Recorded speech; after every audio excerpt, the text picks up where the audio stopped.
自分の顔になれます。うわ、おぞましいな。川越シェフに似ているな。これで最後。自分の顔になれます。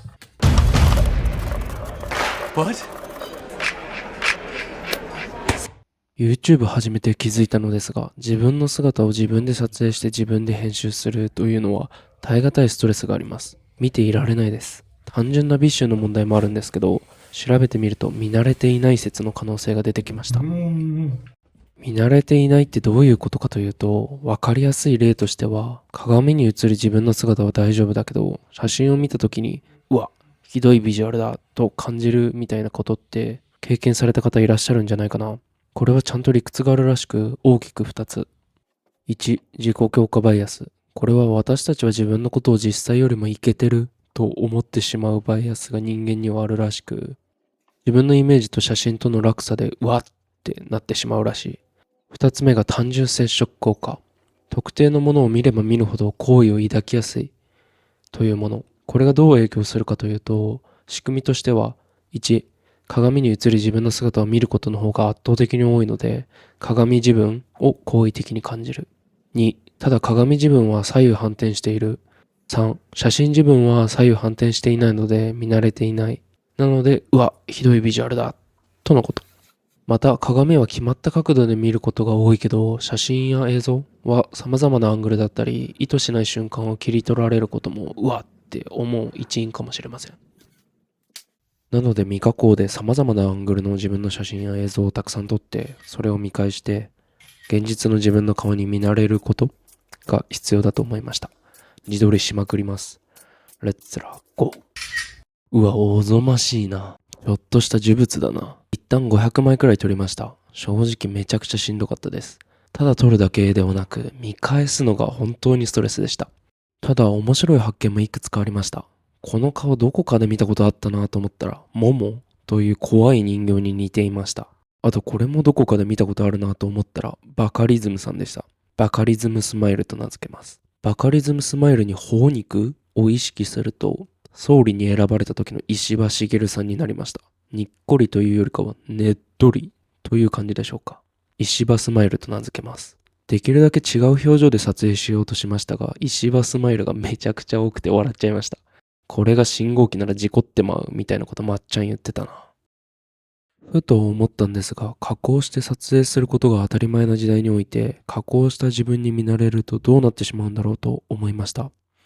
鏡と写真の違いにすら驚いてしまうのに、それが加工写真と未加工写真になると、ギャップは相当なものになるんじゃないかな。乖離がすごく大きくなって、もしかしたら現実の自分が嫌になってしまうかもしれない。写真の加工も少なからず現代の過剰なルッキズムの一端を担っているのかもしれません。わからないけどね。周りの評価は一旦抜きにして、純粋な自己需要ってのは必要なことなのかもしれない。ルックスだけじゃなくて、なんてさらっと思いました。現実はいつも厳しい。途中で気づいたのですが、無意識に変顔に逃げていました。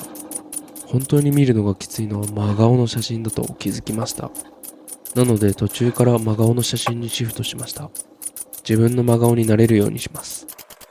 真顔の写真、正気を感じられなくて笑ってしまいました。なんでこんな虚無顔なんだろう。こんな顔だと話しかけづらいでしょうから、できるだけ表情豊かでいようと思います。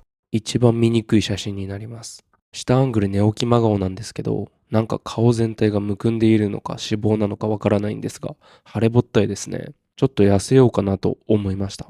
このような見ていられない写真がたくさんありましたが、奇跡的にかっこよく撮れた写真も何枚かありました。いい感じにぼやけて僕的には漏れています。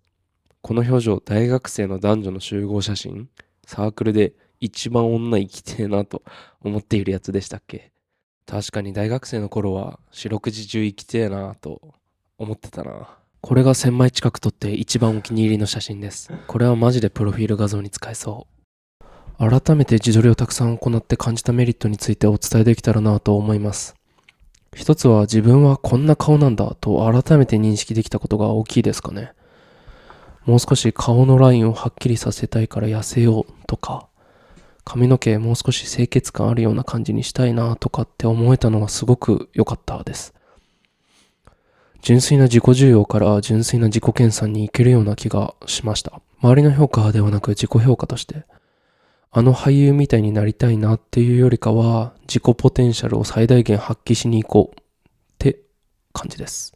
で、二つ目がですね、写真を撮られることに対して抵抗がそこまでなくなりました。自分の顔はこういう顔で、写りが良かろうが悪かろうがそこまで重要ではないんじゃないかなと思い始めました。僕が価値を感じる写真ってどういった写真なんだろうって考えた時に、自分の写りの良し悪しではなくて、忘れてしまうような些細な思い出や日常を思い出せる写真に価値を感じるなって思って、自分や大切な人がこんな服装していたなとか、こんな場所に行ったなとか、こんなもの食べたなとか、あとはこんな髪型してたなとか、忘却されるような何気ない記憶を思い出す時が写真として一番価値を発揮するタイミングのような気がしていて、大きな出来事は記憶に残るので、日常的なシーンを写真に収めることが僕にとってはすごく重要で、撮った直後はいい写真とは思えないかもしれないけど、時間が経つにつれて価値として上がっていくんじゃないかなと思いました。だから日常的に大切な人の写真を撮ったり、一緒に写ったりするのはとても大切な気がしていて、自撮りをたくさんして写真になれるのはメリットかなと思いました。写りの良し悪しは関係なく、大切な人とたくさんの平凡で日常的な写真を撮れたらいいなって思いました。だからメリットには、写真を気軽に撮れる、写れるようになったことですかね。はい。ということで、割と結構見慣れました。クリアしたぜ。やったぜ。ピース。